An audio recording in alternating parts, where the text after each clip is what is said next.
Angin ahmar ataupun stroke ni memang commonly berlaku, especially dekat elderly. Tapi orang muda pun boleh kena juga stroke jika dia ada faktor-faktor risiko lah, macam dia ada obesity, dia ada darah tinggi yang tidak dikontrol dan sebagainya. Kita perlu tahu yang stroke ni ada dua jenis. First, ischemic stroke ataupun stroke yang disebabkan oleh penyempitan salur darah kepada otak yang menyebabkan otak tidak mendapatkan oksigen yang cukup lah untuk berfungsi. Yang kedua, kita ada hemorrhagic stroke, iaitu stroke disebabkan oleh perpecahan salur darah pada otak yang menyebabkan ada bleeding dalam otak tu, so dia akan compress area dekat otak tu disebabkan pengumpulan darah ada dekat situ. Apa yang penting untuk orang awam tahu tentang stroke ni adalah apakah tanda-tanda awal stroke. Menurut pakar neurologi di Jabatan Perubatan dekat HUSM, about 60-70% orang dia tak tahu pun yang dia ada stroke disebabkan dia tak tahu tanda-tanda awal stroke tu. Disebabkan dia orang tak tahu yang dia orang sebenarnya telah diserang dengan angin ahmar. Dia orang akan datang di hospital lambat. Perawatan untuk orang-orang yang datang lambat ke hospital ni lebih sukar lah berbanding dengan orang-orang yang datang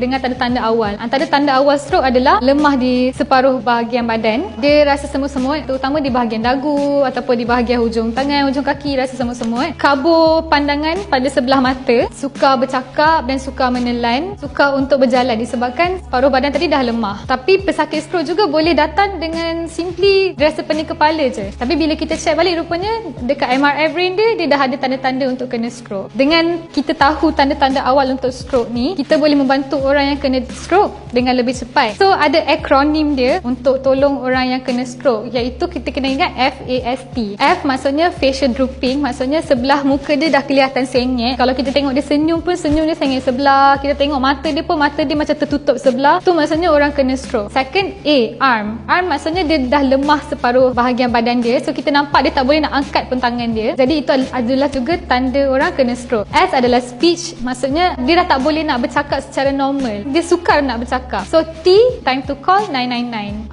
Segeralah dapatkan bantuan untuk orang yang nampak ada tanda-tanda stroke tu. Okey, ubat ataupun rawatan supaya tidak mendapat stroke ataupun cegah daripada dapat stroke ni lah. Let's say kalau dia ada darah tinggi, dia kena comply lah dekat ubat darah tinggi dia. Kalau dia ada kencing manis, dia kena kawal lah dia punya pengambilan gula, paras gula dalam darah dia, untuk mengelakkan dia punya salur darah tu tersumbat dan seterusnya mengakibatkan embolus tu boleh travel to dia punya brain and will cause stroke if the area is ischemic. Ataupun kalau ada penyempitan dan blockage dekat salur darah dekat otak tu, boleh kena stroke. Lepas orang dah dapat stroke, kalau memang dia punya anggota badan tu dah affected, kita dah tak boleh nak reverse balik. Cuma apa yang kita boleh buat adalah kita boleh maintain keadaan dia seperti mana yang dia berada sekarang, dan juga kita boleh memulakan rawatan untuk mengelakkan dia daripada kena stroke untuk kali yang seterusnya. Okey, ada mitos yang mengatakan kalau orang kena stroke ataupun orang tu lemas separuh badan, kita kena tanam dia dalam pasir pantai untuk undo balik benda tu. Maksudnya macam reverse baliklah stroke tu. Okey, itu sebenarnya memang mitos mata-mata, sebab stroke ni adalah masalah di bahagian otak, bukannya di bahagian limbs ataupun bahagian anggota badan tu sendiri. So disebabkan ada penyempitan ataupun pendarahan dalam otak tu yang menyebabkan anggota badan affected sekali.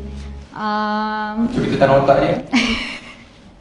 Tak, kita tak perlu tanam otak dia. Apa yang kita perlu buat adalah dapatkan rawatan segera untuk orang yang ada tanda-tanda awal stroke.